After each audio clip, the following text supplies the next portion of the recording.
On today's Toy Spot, we're going to be having a look at yet another figure from the NECA Real Toys Hellraiser Series 1. We're going to be looking today at the Cenobite known as Stitch.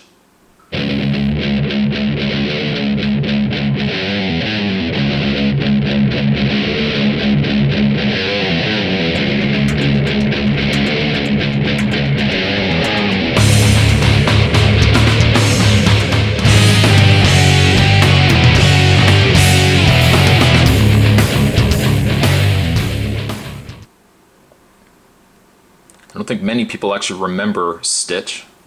I certainly don't. So I'm going to be joining you in on this journey to find out more about the unknown Cenobite known as Stitch. As you can see though, comes with a piece to the puzzle box, another piece down, and bringing us ever so closer to a completed puzzle box. Not this puzzle box as I mentioned before, but a very similar in design puzzle box. We've got at the side a picture of Stitch. Not necessarily the more interesting of Cenobites, but there you go. On the back of the package, other figures you can get in this wave. We've got CD, we've got the Chatterbeast Stitch, we've got Pinhead, Chatterer, and then the twins. And the read-up, the 17th century daughter of a French priest, Gabrielle found no comfort in the pages of her father's Bible. Her lust for sin and the black arts saw her condemned to burn as a witch. Her salvation, the brass-etched box given to her by a stranger the night before her execution. Her legacy, the trail of bloody suffering at her hands as one of hell's first in the Legion of Pain. There you go. So that's packaging on Stitch. What we're going to do is we're going to get the package open up. We're going to look at the female Cenobite known as Stitch, and of course we're going to be looking at another piece to the puzzle box. Seems like a lot to go on. How are we going to get this all compacted into this review? Well, you're going to have to stick around and find out as we get the package opened up. There is more on the way. As with every other figure that comes with the NECA Cult Classics, the NECA Hellraiser Series 1 figures, Stitch also comes with another piece to the puzzle box. And I figured what I do as a surprise so far, I've put together the puzzle box just to kind of show you guys how it gets put together. There's all these tabs as you can see here. Those tabs line up with the open grooves of some of the other pieces. So what we can do is we'll just take the piece here, we'll line up. The beauty of it, as you can see, is that some of the grooves don't match up. As you can see, some are shorter, some are wider apart. So you can just put the two together just like that. A little snapping, a little clicking, and you've got now almost a complete puzzle box. We only are missing one piece. That piece will go on the top, and then just like that, if I can find the matching piece, you'll see a very similar in design puzzle box. Like I said, a little larger, not too bad though.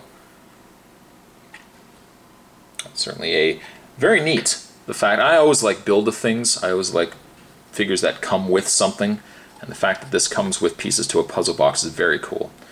So we'll put that aside. We're now one figure away from a completed puzzle box. I'm so excited.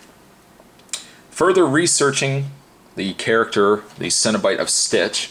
Apparently Stitch came in the two DVD releases, the direct-to-DVD sequels, Hellseeker and Deader. And Stitch was featured in both of them. So like this guy, if you weren't quite sure where Stitch came from, you thought to yourself, hey, I don't remember Stitch being in the theatrical releases of Hellraiser movies. Well, you would be correct, the direct-to-DVD. Two accessories that come with Stitch. We've got ourselves a rusty knife, a rusty bloodied knife. Of course it would have to be. There is no other way these tools come. They always generally have to be rusted and or bloodied. She does also come with her steel mask. And this doesn't turn or anything like that. I don't even think she can wear it. As you can see,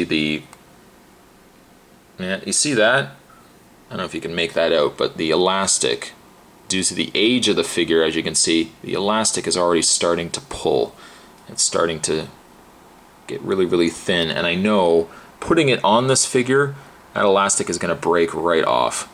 But what we'll do is I'll put the mask on ever so slightly, show you guys what it looks like. It's alright. Here, let's zoom in. Come on, Spot, they can't see past your hand. You would have a mask essentially like that. Get it? Got it? Good. Now, it's a shame, really, that, I guess, because they didn't want to ruin the sculpt on the face, it's a shame that there wasn't just a peg hole or something like that that you could have put it on. Or magnets would have been ideal as well, but there you go. Speaking of the head of Stitch certainly lives up to the name of Stitch. She is quite stitched up. Very grotesque, as would be expected with most of these Cenobites. They shouldn't be sexy after all. Come on, guys, they're from hell.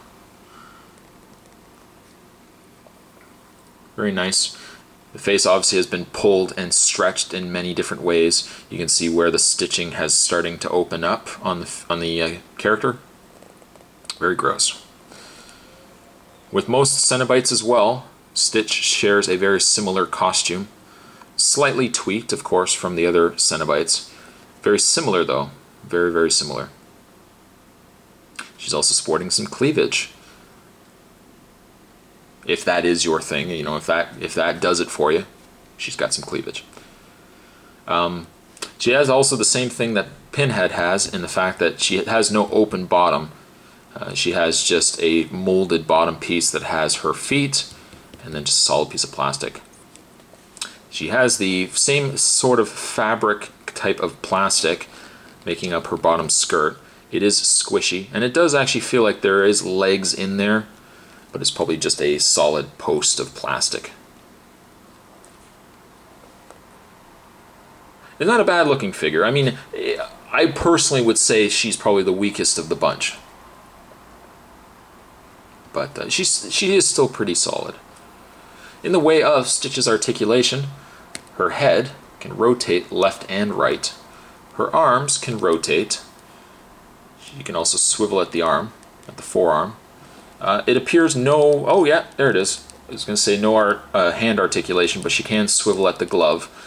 No waist articulation. So, really not a lot. There's certainly not a lot of articulation, unlike, say, the other Cenobites.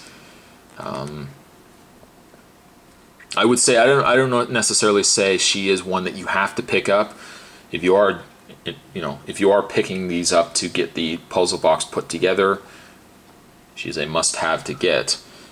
But the fact that she comes from a direct-to-DVD sequel, and I believe even in the movies, I can't even remember much of her. She probably was just a Cenobite in the background. Stitch, I'm going to give just a 5.5 to. Not one of the best, but if you have her behind, the other Cenobites, certainly fills out a nice group of Cenobites. A gang, if you will. A clique, if you will. But she's alright. She is alright. Today's toy spot, maybe we'll zoom in once again. Today's toy spot, we were looking at a very attractive Cenobite known as Stitch. I thank you guys for watching. Stay tuned. We have one more figure left, and then we also have ourselves a finished puzzle box. How many of you are excited? I know I am. Thank you guys for watching. Let me know down below if you've seen any of the direct-to-DVD sequels of Hellraiser, and maybe which one is your favorite. Trying to think of... I think I like Hellseeker quite a bit. Hellseeker was pretty good. Hell World was pretty bad. But it's been a mixed bag. Thanks for watching, though. I'll see you guys next time.